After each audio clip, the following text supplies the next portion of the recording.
فقد افترى إثما عظيما.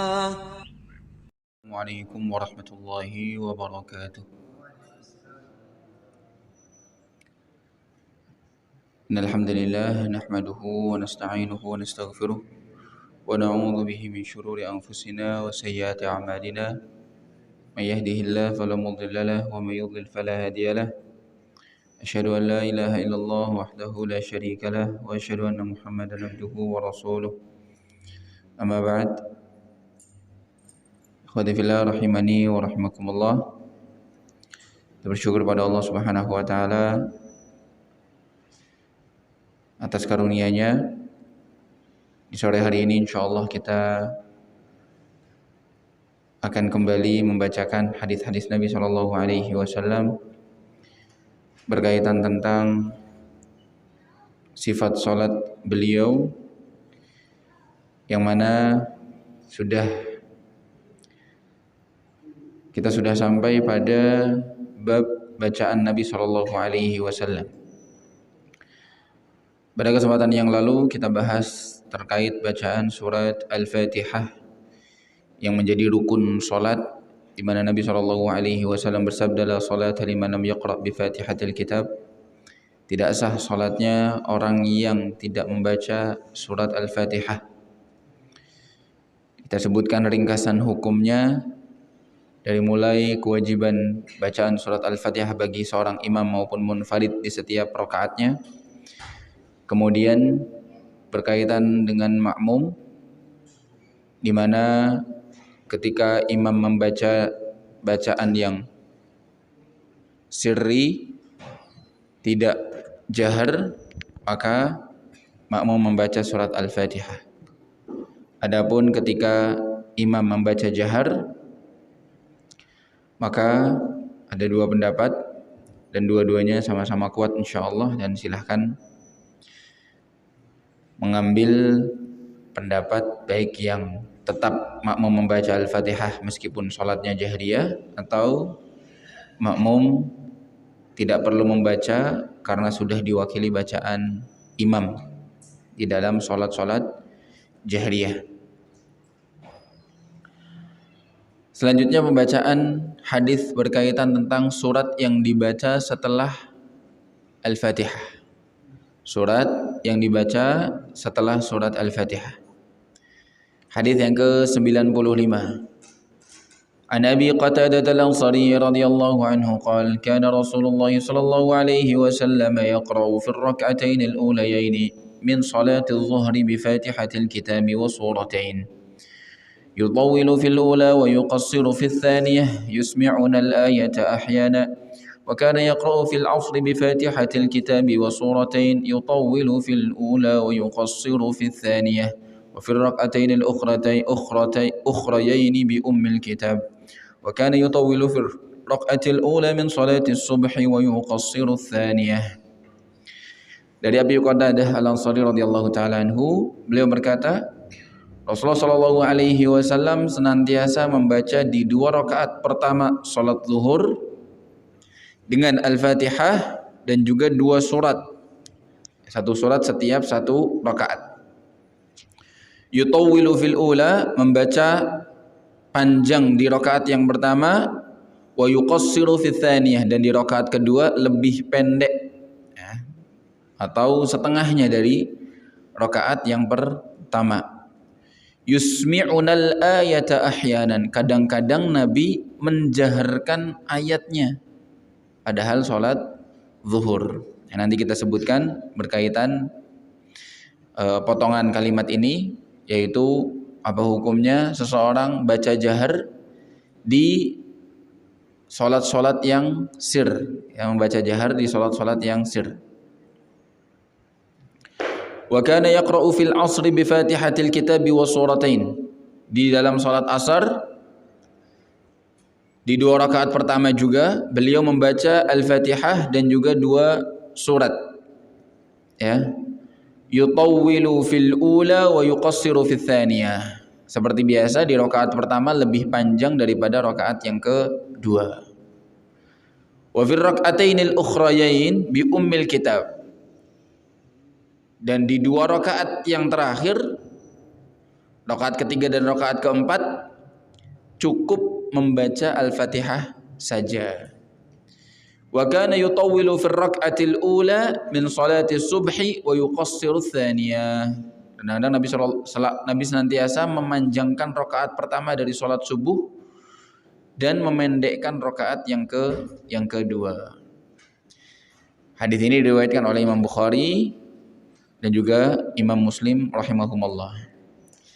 Kalau kita perhatikan jamaah, Nabi SAW begitu perhatian dengan tata cara sholat beliau yang paling bermaslahat bagi orang-orang yang sholat, bagi kaum muslimin. Jadi tidak sembarangan, tidak asal-asalan. Nabi SAW buatkan tuntunannya yang paling maksimal manfaatnya bagi kaum muslimin. Beliau di antara kebiasaannya membaca surat Al-Fatihah dan juga surat setelah Al-Fatihah selain Al-Fatihah di 2 rakaat pertama sholat zuhur maupun sholat asar. Ada satu riwayat yang menyebutkan pertanyaan salah seorang sahabat atau tabi'in kepada sahabat yang meriwayatkan hadis ini. Sholat zuhur dan sholat asar kan sir. Bagaimana kamu tahu Nabi SAW membaca di 2 rakaat itu? Ya.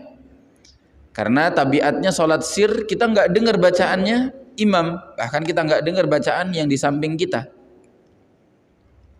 Seringnya seperti itu. Maka disebutkan bahwa di antara cara mereka mengetahui Nabi SAW membaca di 2 rakaat sholat sir ini, zuhur maupun asar, bahwa Nabi membaca Al-Fatihah dan juga selain surat Al-Fatihah setelahnya, itu min ittirabi lihyatihi. Mereka tahu dari goncangan atau goyangannya janggut beliau sallallahu alaihi wasallam. Jadi dari belakang para sahabat melihat janggutnya Nabi sallallahu alaihi wasallam bergerak-gerak. Ini disebutkan oleh para ulama tambahan faidah bolehnya seorang makmum melihat gerakannya imam. Melihat gerakannya imam. Kita tahu bahwasanya makmum disunahkan untuk saat sholat pandangannya kemana? Ke tempat sujud. Ini yang paling afdol disebutkan oleh para ulama. Ya.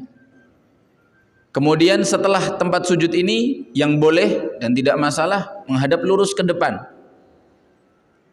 Tidak dipermasalahkan, insyaallah mubah. Lurus ke depan sejajar dengan pandangan kita.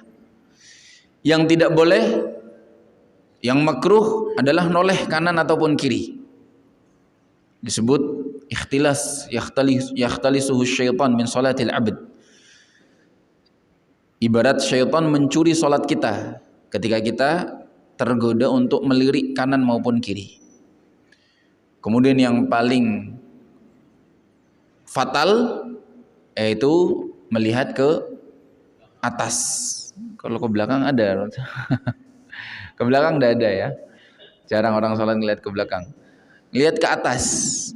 Ya. Bahkan ada ancaman khusus dari Nabi Shallallahu alaihi wasallam. Ya. Beliau bersabda, "Amma yakhsha alladhi yarfa'u Mohon maaf, lafadznya bukan seperti itu. Intinya maknanya, tidakkah mereka takut yang mengangkat pandangan mereka ke langit atau ke atas saat sholat, Allah tidak kembalikan pandangannya mereka kembali. Ya, tidak balik lagi matanya. Ya, mungkin ke atas terus atau wajahnya ke atas terus. Ini ancaman yang kalau jadi kebiasaan para ulama ketika melihat ada hadis larangan kemudian diiringi ancaman, biasanya mereka mengkategorikan hukumnya menjadi hukum haram. Tapi kalau larangan saja atau anjuran untuk meninggalkan tanpa ada ancaman, biasanya menjadi makruh. Tapi kalau sampai ada ancamannya, biasanya mereka mengkategorikannya sebagai haram Walaupun pada dasarnya setiap larangan hukumnya haram dilakukan. Ya, al-aslu fin nahyi litahrim sebagaimana dalam kaidah usul fikih. Ditambah lagi kalau ancamannya berat biasanya dikategorikan menjadi dosa besar, bukan dosa biasa. Ya, hadis ada larangan, kemudian di dalam larangan tersebut terdapat ancaman, ada ancamannya tapi ancamannya berat, biasanya masuk kategori dosa besar. Nah, di sini para sahabat Nabi Shallallahu alaihi wasallam mengetahui Nabi membaca di dalam salat sirriyah melalui gerakannya janggut beliau Shallallahu alaihi wasallam, menunjukkan bahwasanya para sahabat ini pandangannya ke depan melihat gerakannya Rasulullah.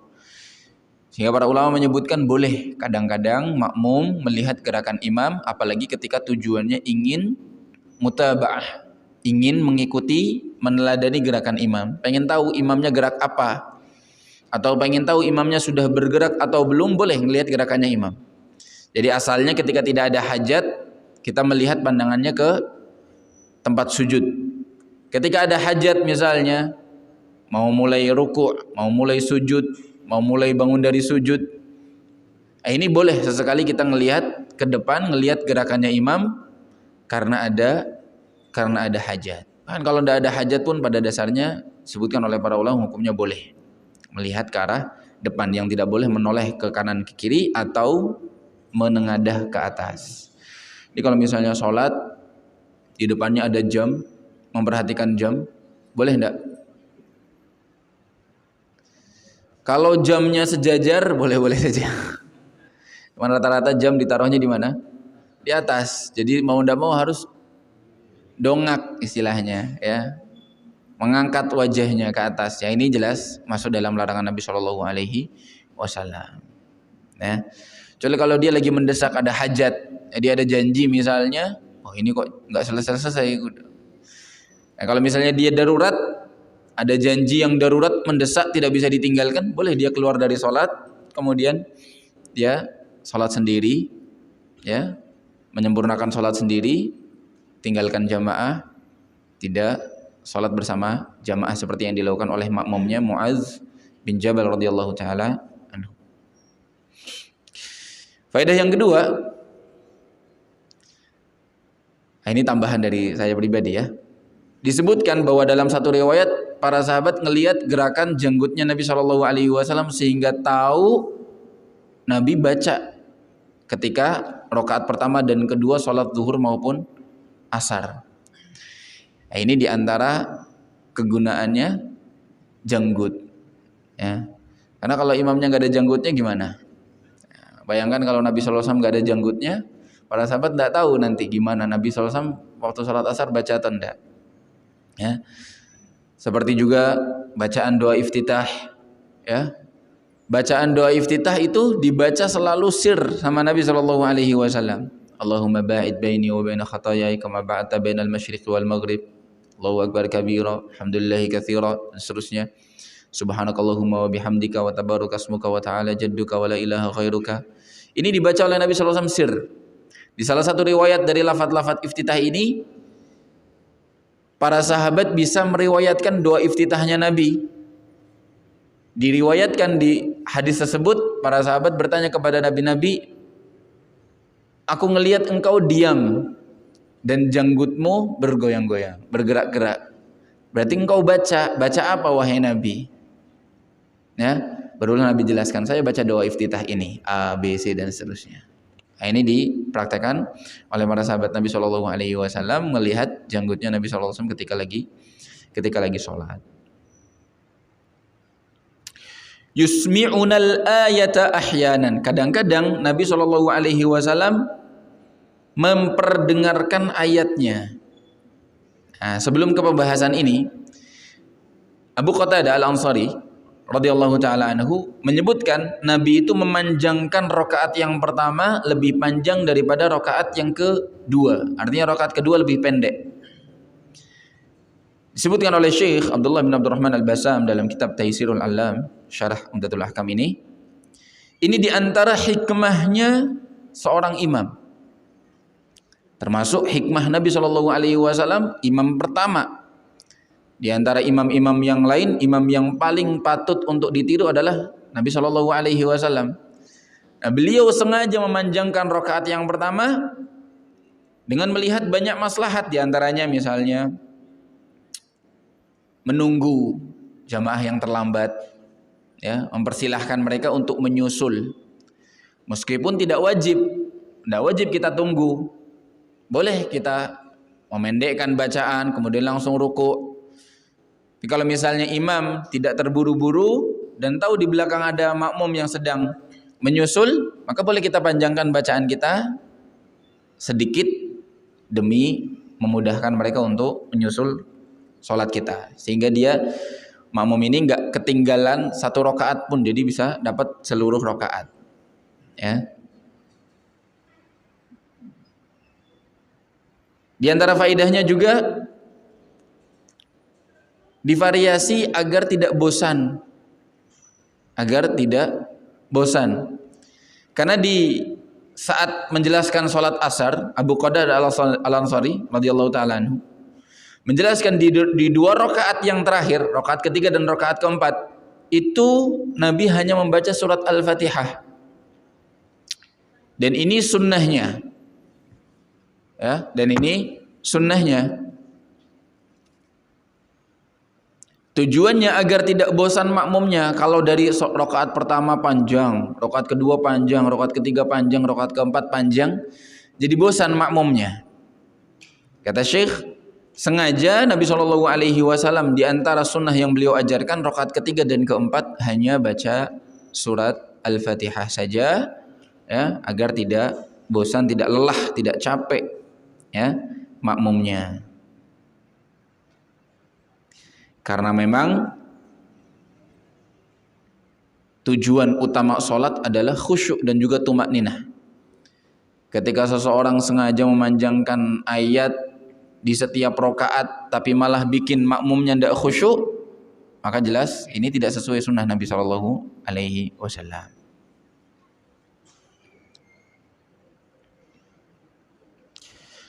Sama seperti sholat subuh juga, kata Abu Qatadah, sholat subuh rakaat pertamanya lebih panjang daripada rakaat yang kedua. Kenapa kok bisa seperti ini?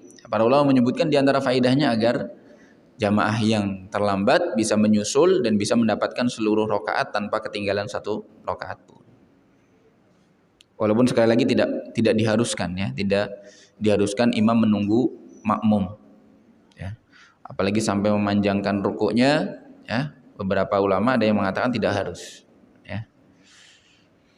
Sekarang pembahasan tentang ucapan Abu Qatadah Al-Ansari radhiyallahu ta'ala anhu, yusmi'unal ayata ahyanan, menjaharkan ayatnya kadang-kadang, padahal yang dijelaskan oleh Abu Qatadah adalah sholat zuhur dan juga sholat asar.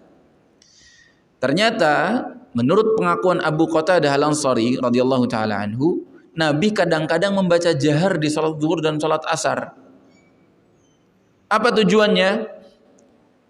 Para ulama menyebutkan di antara tujuannya adalah lit-ta'lim, untuk mengajarkan. Yang kedua, mungkin bisa menambah kekhusyuan di saat ketika kita bacanya sir, godaan syaitannya lebih kuat.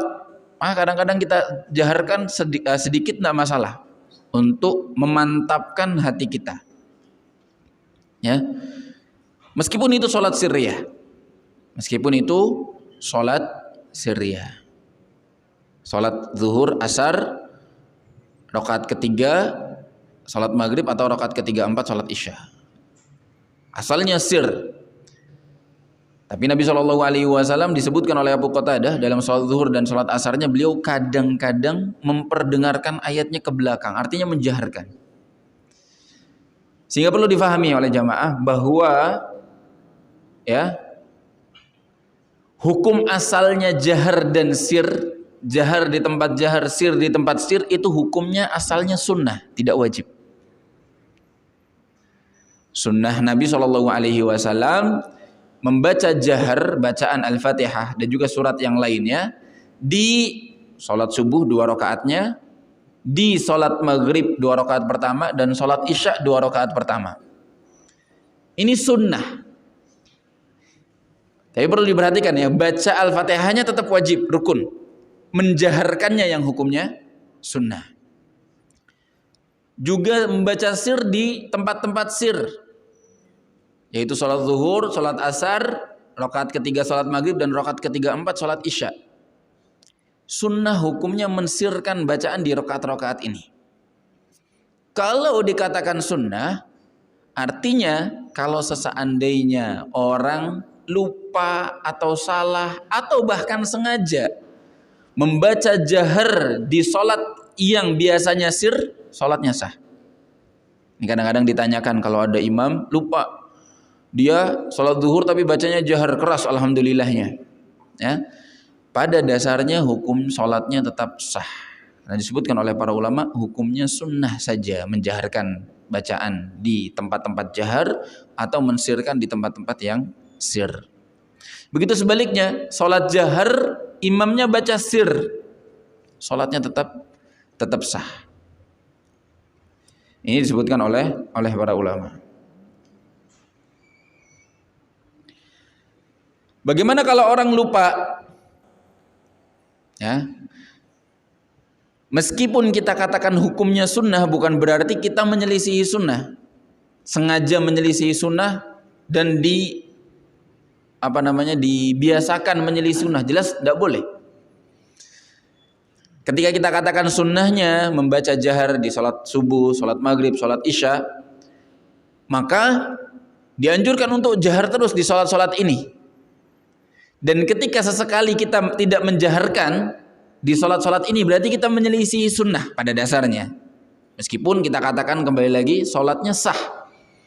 Apalagi kalau ada hajat, seperti Nabi SAW kadang menjaharkan di sholat sir, zuhur dan asar, tujuannya untuk ta'lim, mengajarkan makmum yang ada di belakangnya. Masih tahu, mungkin ada ayat yang maknanya bagus, ada ayat yang lagi Nabi baca, kemudian maknanya perlu untuk diperdengarkan kepada jamaah yang di belakang, sehingga beliau keraskan suaranya meskipun itu sholat zuhur maupun sholat asar. Tapi perlu diperhatikan bahwa sir dan jahar ini termasuk sunnah Nabi SAW, sehingga kalau ada orang lupa, boleh langsung merubah jahar dan sirnya. Maksudnya bagaimana? Kalau misalnya dia sholat maghrib, ya, dia sholat maghrib tapi dia bacanya sir karena lupa. Di rakaat pertama dikiranya sholat asar misalnya, dia baca Al-Fatihah, makmumnya dari belakang kok nggak baca-baca ini. Ternyata imamnya lupa. Maka dalam kondisi seperti ini disebutkan oleh Ibnu Qudamah dalam kitabnya Al-Mughni, ya, beliau menjelaskan bahwa karena memang hukumnya sunnah, maka boleh memilih untuk mengembalikan ke sunnah Nabi SAW. Jadi dia jaharkan. Nah, menjaharkannya boleh ngelanjutin bacaan yang sudah terlanjur sir atau mengulang dari awal. Misalnya dia sholat maghrib rakaat pertama dia sudah baca sir sampai ayat yang ketiga, misalnya Maliki Yaumiddin. Nah, ini dia boleh pindah menjadi jahar karena pengen mengikuti sunnah Nabi SAW. Karena dia tahu, karena dia tidak ada hajat untuk sir, dia harus atau dia dianjurkan dengan sangat mengikuti sunnah Nabi, jahar ya jahar. Maka dia rubah menjadi jahar. Perubahan ke jaharnya ini boleh ngulang dari awal Al-Fatihah lagi, meskipun tidak wajib kata para ulama, dan boleh juga ngelanjutin ayatnya. Jadi jaharnya mulai dari iyyaka na'budu wa iyyaka nasta'in. Walaupun nanti makmumnya kaget kok bacanya dari iyyaka na'budu, ya. Itu boleh karena tidak wajib dia ngulang dari awal. Alasannya apa? Karena memang hukumnya sunnah. Membaca jahar di tempat jahar itu hukumnya sunnah. Jadi dia yang pengen merubah bacaan dia dari sir karena dia lupa, pengen dijaharkan, boleh dia lanjutkan ayat yang tersisa. Misalnya dia sudah baca ayat 3 ayat yang pertama dengan sir, ya udah yang dijaharkan 4 ayat berikutnya. Atau dia ulang dari awal, diulangi dengan baca jahar. Padahal alhamdulillahirabbil alamin sampai Maliki Yaumiddin dia sudah baca sir, tapi dia ulang lagi dari alhamdulillah dengan baca jahar. Begitu sebaliknya, Begitu sebaliknya, seseorang yang baca jahar di tempat sir karena lupa, sholat zuhur asar, dan ini lebih sering daripada yang pertama. Zuhur asar harusnya dia sir tapi dia baca jahar. Atau biasanya rakaat ketiga, empat, sholat maghrib dan juga isya. Itu kan sunnahnya Nabi sir. Tapi dibaca jahar karena lupa.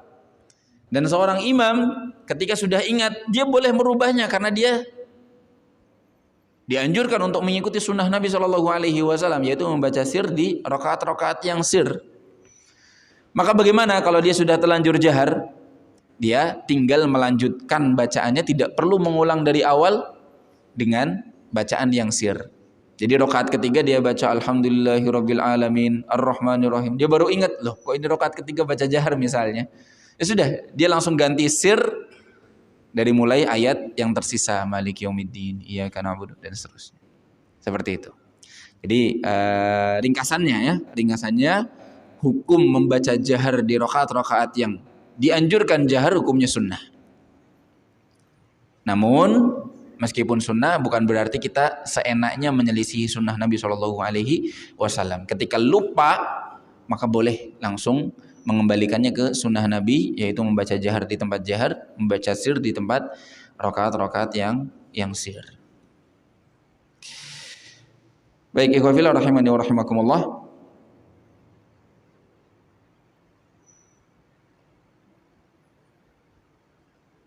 Kita baca hadis yang berikutnya, hadis yang ke-96. An Jubair bin Mut'im radhiyallahu anhu qala sami'tu an-nabiy sallallahu alaihi wasallam yaqra'u fil maghrib bit-tur. Rawahul Bukhari wa Muslim. Dari Jubair bin Mut'im radhiyallahu taala anhu, beliau berkata, aku mendengar Rasulullah sallallahu alaihi wasallam ketika salat maghrib beliau membaca surat At-Tur. Masya Allah. Beliau membaca surat At-Tur. Surat At-Tur itu berapa ayat jemaah? Cukup panjang, lebih dari 40 ayat. Ya, surat At-Tur surat yang cukup panjang, lebih dari 40 ayat. Ini diriwayatkan oleh sahabat Jubair ibnu Mut'im.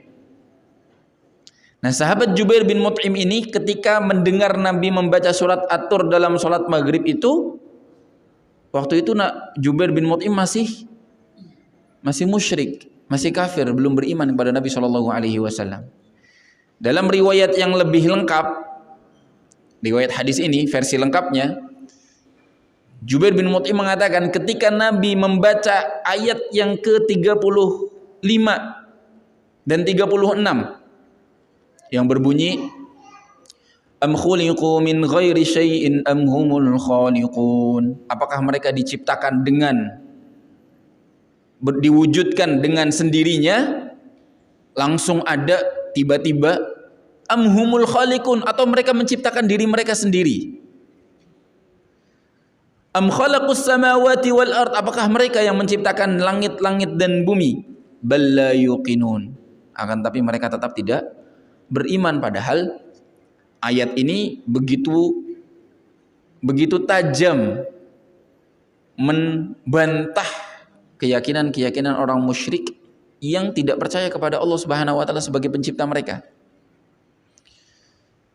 Terutama orang-orang ateis. Ya, yang mereka tidak percaya dengan agama, tidak percaya dengan Tuhan. Maka ayat ini cukup menjawab pertanyaan mereka atau keyakinan mereka. Kata Allah, am khuliqu min ghairi syai'. Mungkin tidak mereka itu ada dengan sendirinya tanpa ada yang menciptakan? Am humul khaliqun, atau mereka menciptakan diri mereka sendiri? Bagaimana? Gak masuk akal. Am khalaqus samawati wal ard, apakah mereka yang menciptakan langit dan bumi?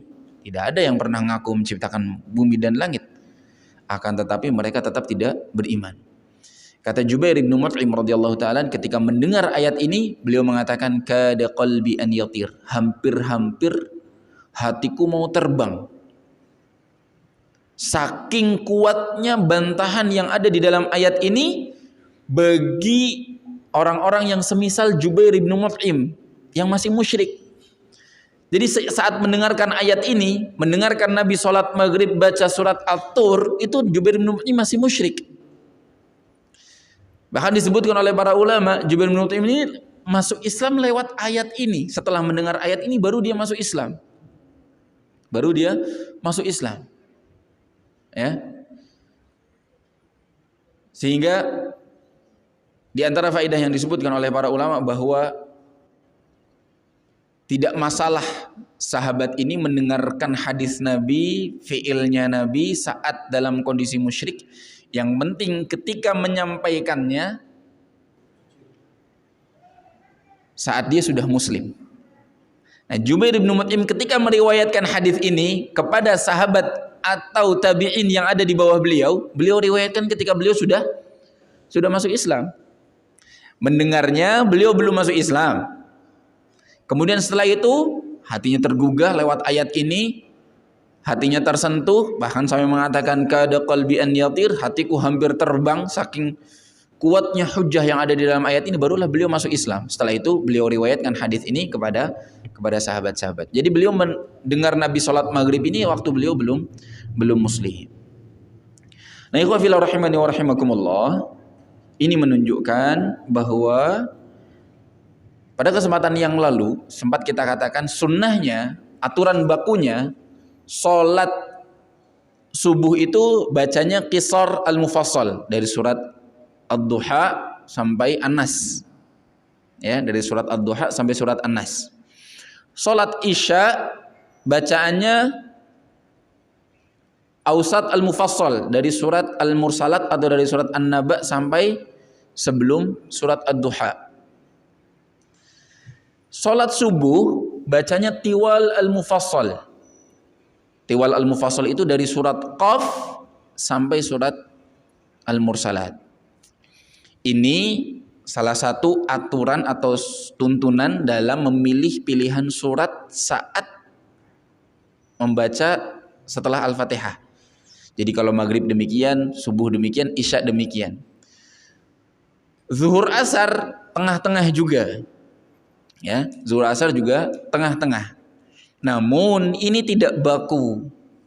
Artinya boleh kadang-kadang seorang baca di sholat maghrib bukan bacaan surat-surat pendek seperti Ad-Duha sampai surat An-Nas, tapi bacanya surat yang panjang sesekali boleh. Seperti dicontohkan oleh Nabi SAW, Nabi membaca dalam sholat maghrib surat At-Tur. Surat At-Tur itu ada 40 ayat lebih dibagi dua, satu rakaat berarti 20 ayat lebih. Ya, itu dalam sholat maghrib. Hukumnya apa? Boleh-boleh saja. Ya, artinya kalau misalnya jamaah nanti mendapati ada imam yang sholat maghrib bacaannya panjang, ya jangan kaget ya. Nabi SAW pernah melakukannya.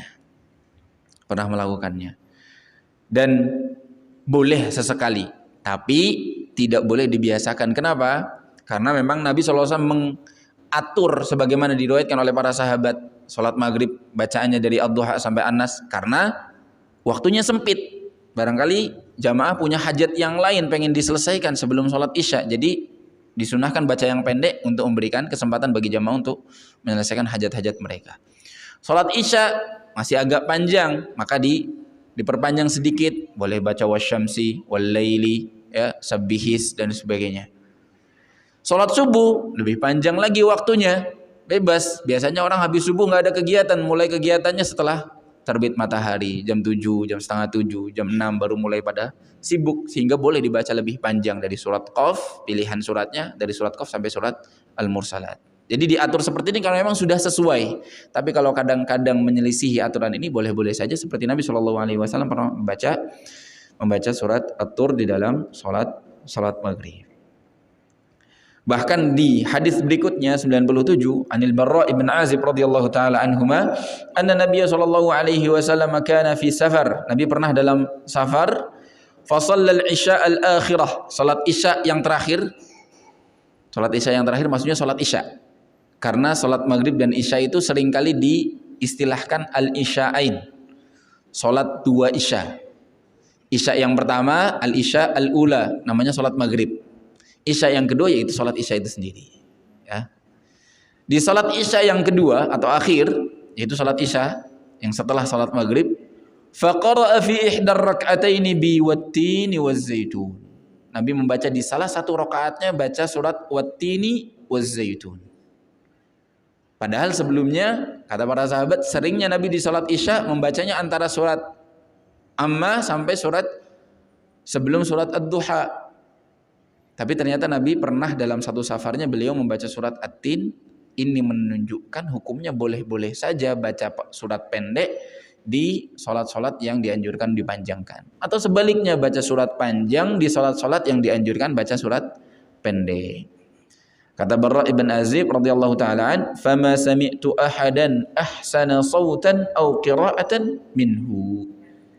Kata beliau, aku tidak pernah mendengar seseorang yang suaranya lebih bagus atau bacaannya lebih bagus daripada Nabi sallallahu alaihi wasallam. Faedahnya dianjurkan memperbagus bacaan, memperindah bacaan. Ya, Nabi sallallahu alaihi wasallam bersabda, "Man lam yataghanna bil Qur'an falaysa minna." Siapa yang tidak menyenandungkan bacaan Al-Qur'annya, maka bukan termasuk golongan kami. Ya. Para ulama menyebutkan bahwa membaca dengan istilahnya lagu atau nada yang naik turun, panjang pendek dan seterusnya, memperindah bacaan Al-Quran itu termasuk sunnah Nabi Shallallahu Alaihi Wasallam.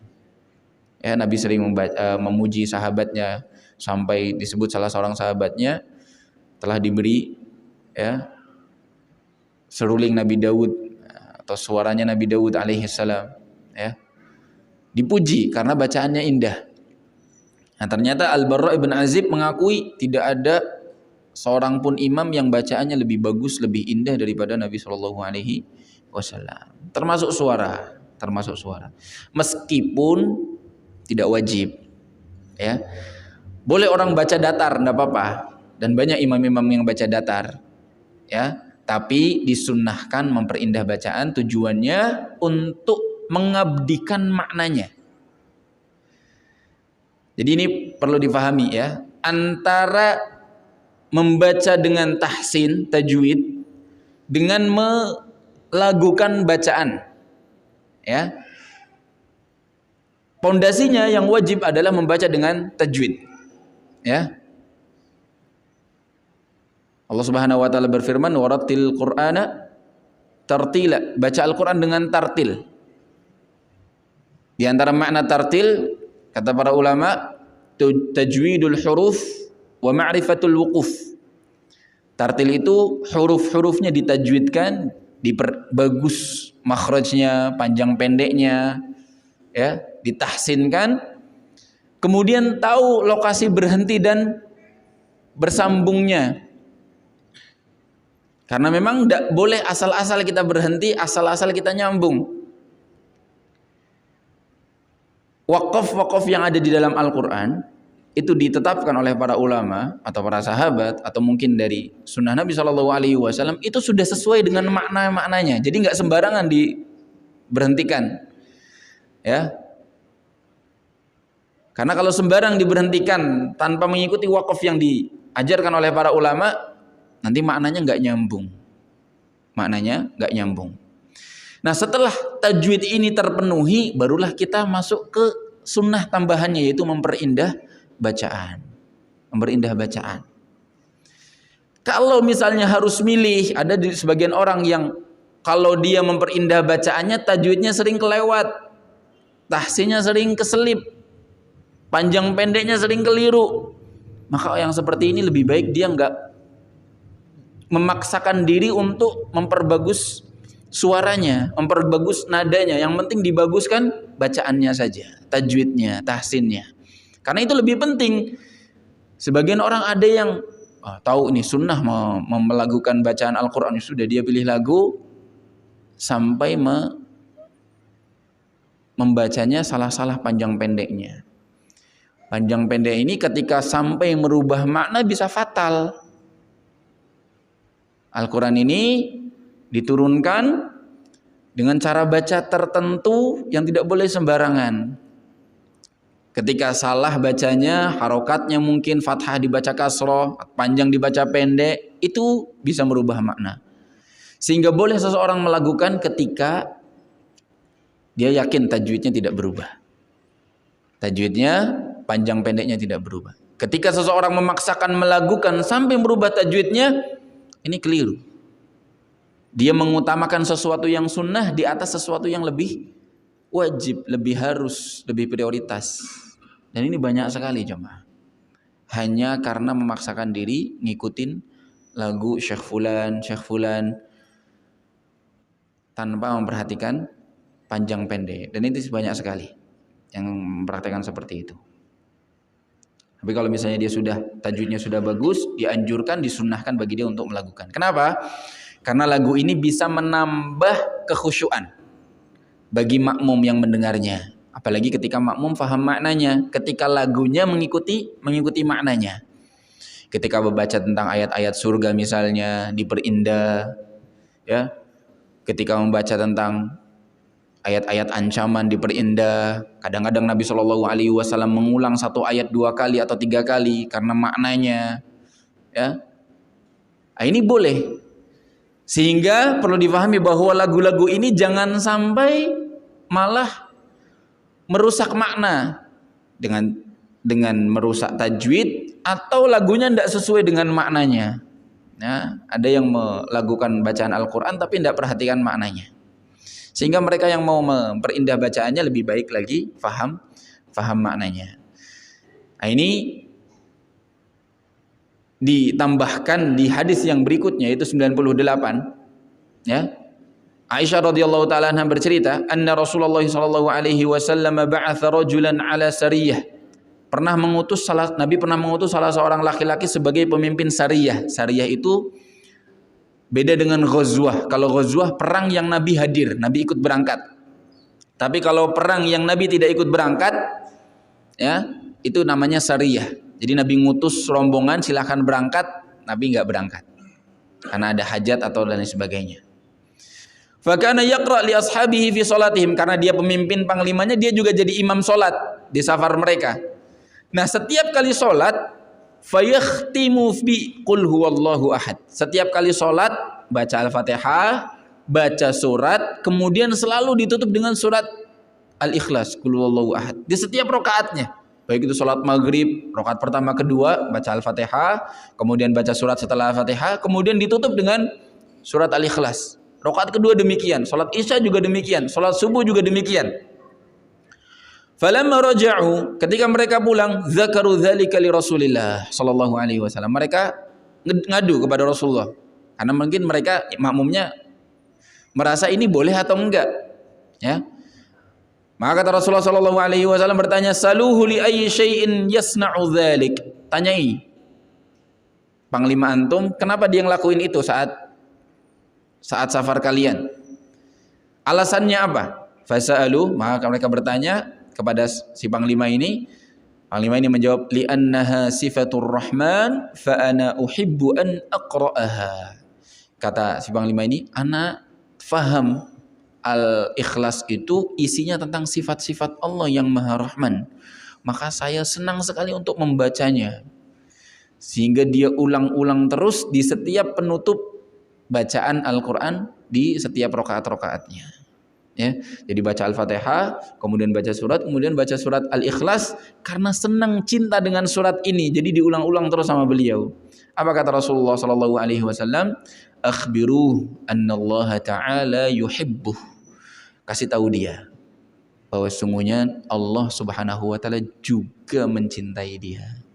Masya Allah. Ini menunjukkan apa? Sepatutnya seorang imam adalah orang yang berilmu, yang tahu makna Al-Quran yang dia baca, sehingga dia baca surat-surat tersebut karena memang maknanya dia tahu, dia suka dengan maknanya, dan dia pengen makmumnya tahu dengan makna dari surat yang dia baca. Ya, ini sahabat ini senang dengan surat Al-Ikhlas karena memang suka dengan maknanya. Ya, kita juga insya Allah semua di sini suka dengan surat Al-Ikhlas ya. Tapi senangnya karena makna atau karena Karena cepat. Ya boleh-boleh saja, tidak haram ya kalau kita mencintai surat Al-Ikhlas karena ringkasnya misalnya. Ya. Biasanya Al-Ikhlas tandemnya sama surat apa? Al-Kautsar biasanya. Ya, baca Al-Kautsar kemudian Al-Ikhlas, paling cepat. Ya. Tapi kalau sahabat ini senang surat Al-Ikhlas karena tahu maknanya. Apa? Qul huwallahu ahad, katakan Allah yang Maha Esa, Maha Satu. Allahus Samad, Allah Maha As-Samad. Ya, alladzi yasmudu ilaihi jami'ul khalaiq, semua makhluk butuh kepada Allah Subhanahu wa taala, ya. Lam yalid wa lam yulad, Allah tidak beranak, tidak punya anak, tidak juga diperanakkan, tidak punya ayah ibu. Walam yakul lahu kufuwan ahad, tidak ada satupun yang semisal sekufu dengan Allah Subhanahu wa taala di dunia ini. Ya, karena makna yang begitu indah ini, Allah jadi cinta kepada sahabat ini. Bahkan disebutkan dalam hadis yang lain, ya, surat Al-Ikhlas adalah sepertiga Al-Quran. Kata para ulama, kenapa Al-Ikhlas dianggap dalam satu hadis Nabi sebagai sepertiga Al-Quran? Karena maknanya yang begitu agung. Karena sepertiga Al-Quran itu mengandung tauhid. Para ulama menyebutkan bahwa Al-Quran itu isinya 3. Yang pertama akidah, yang kedua hukum, yang ketiga kisah-kisah para nabi. Kisah-kisah para nabi sebelumnya. Ya. Jadi sepertiga Al-Quran membahas tentang akidah, tentang surat-surat Makkiyah, surat-surat yang turun di fase Mekah sebelum Nabi hijrah. Itu isinya tentang akidah saja. Mendebat orang musyrik, mendebat keyakinan-keyakinan syirik mereka, terhadap wali-wali mereka, terhadap kuburan-kuburan mereka, didebat di dalam Al-Quran. Tuhan-Tuhan mereka yang menyeleweng. Itu surat-surat yang turun di fase Mekah. Kemudian sepertiga yang kedua membahas tentang hukum-hukum. Terutama banyak di dalam surat-surat Madaniyah, surat-surat yang turun setelah hijrahnya Nabi SAW. Karena akidahnya kaum muslimin sudah cukup kuat, sudah waktunya turun hukum-hukum. Tentang sholat, tata caranya, atau tentang zakat, atau tentang khomer, muamalah, halal, haram, riba dan lain sebagainya, karena mereka akidahnya sudah kuat, sudah siap menerima aturan Allah Subhanahu wa taala dan juga syariatnya. Nah, sepertiga yang lainnya adalah selain akidah dan juga hukum. Ada banyak tentang kisah-kisah para nabi-nabi dan juga orang-orang saleh di dalam Al-Qur'an. Sehingga wajar ketika Nabi mengatakan Al-Qur'an, Al-Ikhlas sulusul Qur'an. Karena memang Al-Ikhlas ini mengandung sepenuhnya nilai-nilai tauhid pada Allah Subhanahu wa taala.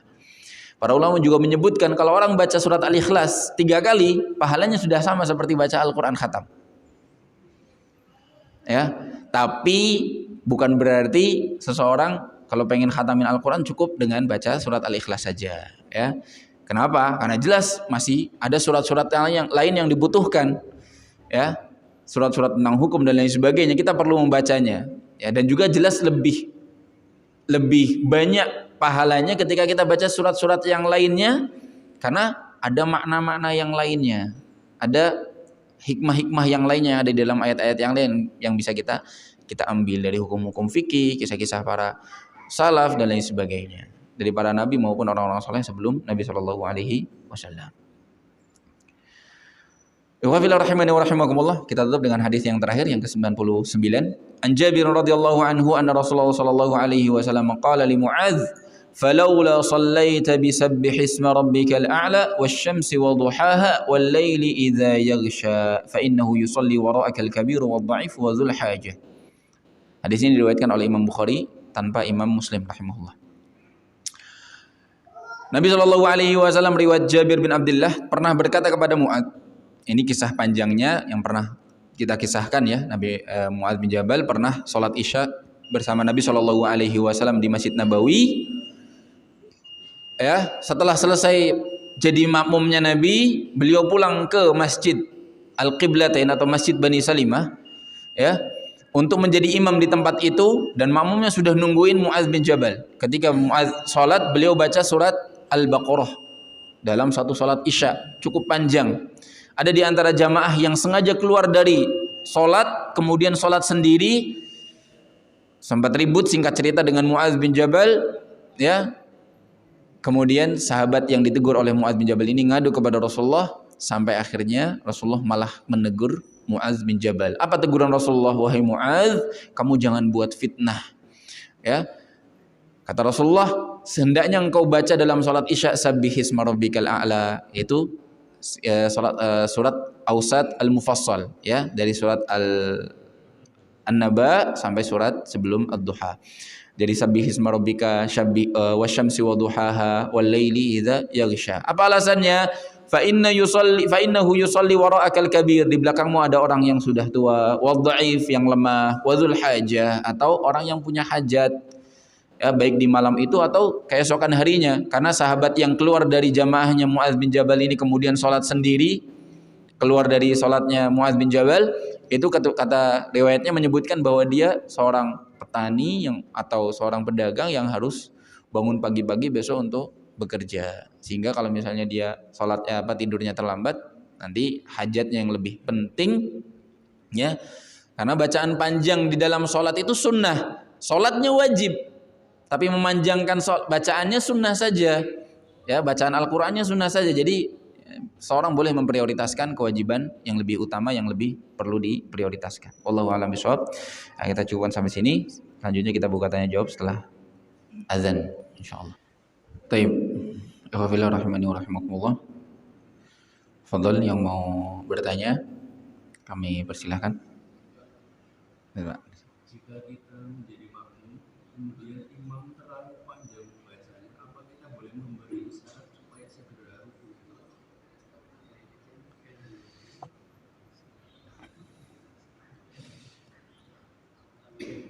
Memberi isyarat kepada makmum atau istilahnya tanbih, ya, baik laki-laki dengan subhanallah atau wanita dengan menepuk pahanya atau menepuk tangannya, itu untuk kesalahan imam secara umum, ya, secara asal tanbih kepada imam untuk kesalahan imam. Adapun memanjangkan bacaan itu,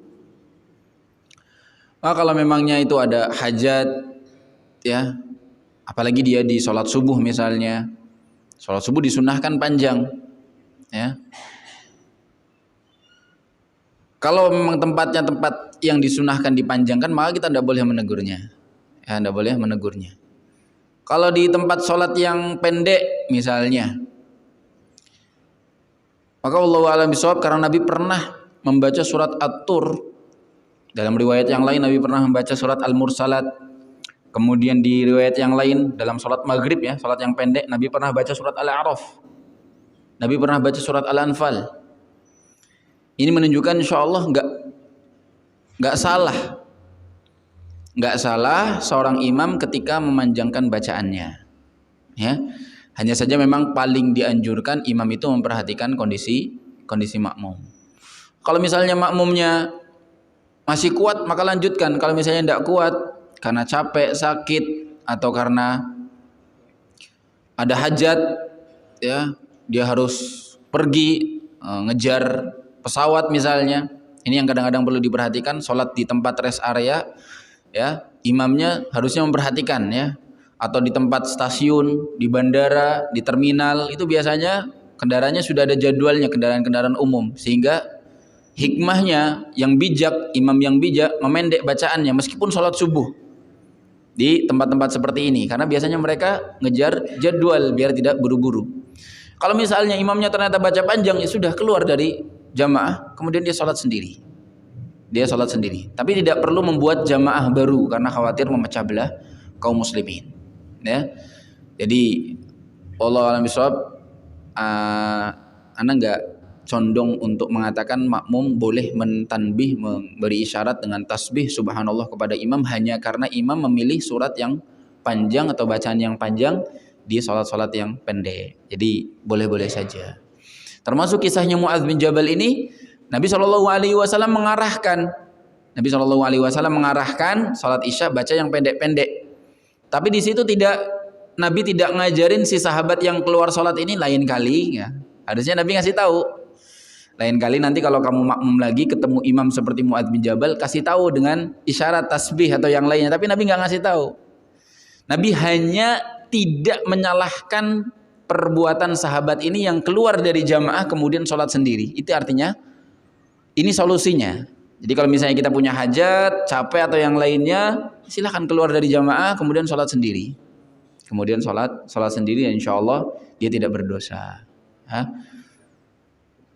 Ya, seperti sholat sunnah tarawih misalnya, ya, sholat sunnah tarawih itu kalau imamnya pengen panjang, itu kan sholat sunnah, qiyamul lail, disunnahkan untuk dipanjangkan. Kalau ada makmum yang tidak suka, ya sudah silakan sholat sendiri atau cari masjid yang sholatnya pendek. Ya, jangan dipaksa imamnya untuk ngikuti kemauan makmumnya, apalagi kadang-kadang makmum ya, pengennya ya semuanya yang pendek, ya. Walaupun imam dianjurkan untuk meringankan bacaan ketika ada kondisi-kondisi tertentu, yaitu tadi misalnya ada orang tua, ada orang sakit, atau ada orang yang lemah. Tapi di tempat-tempat yang memang dianjurkan panjang, ya diperbolehkan imam memanjangkan bacaannya, seperti sholat subuh, sholat qiyamul lail, tarawih dan lain sebagainya. Ya, wallahu a'lam bishawab. Jadi tidak perlu makmum memberi isyarat kepada imam hanya karena bacaannya panjang. Kecuali kalau misalnya bentar lagi mau masuk isya misalnya. Tapi insya Allah nggak ada ya orang sholat maghrib sampai mendekati isya ya.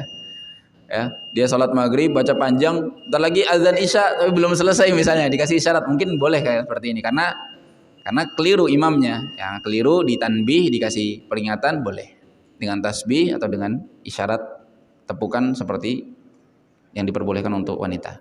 Betul, Pak?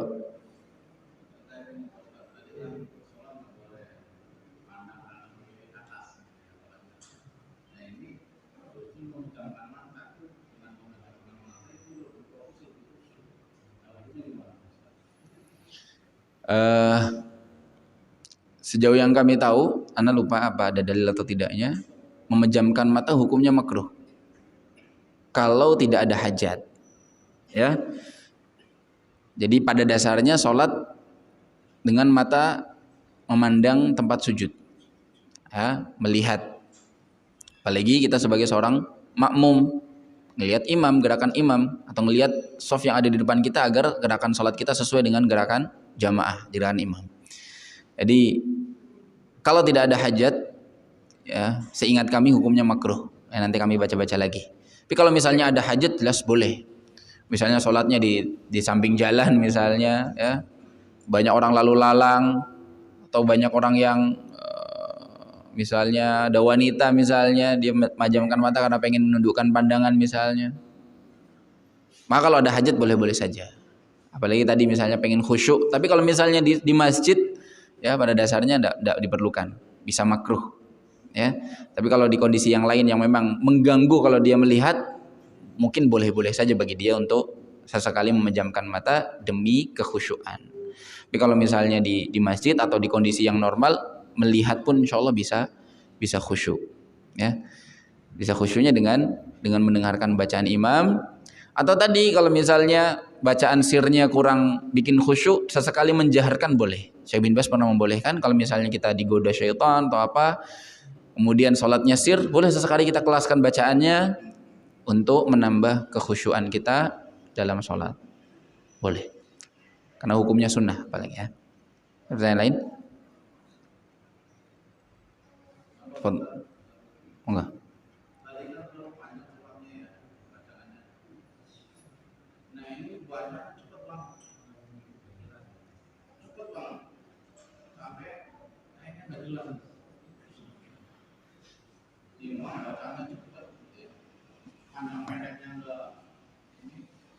Kalau surat Al-Fatihahnya yang sampai ini perlu dipelajari nanti, ya.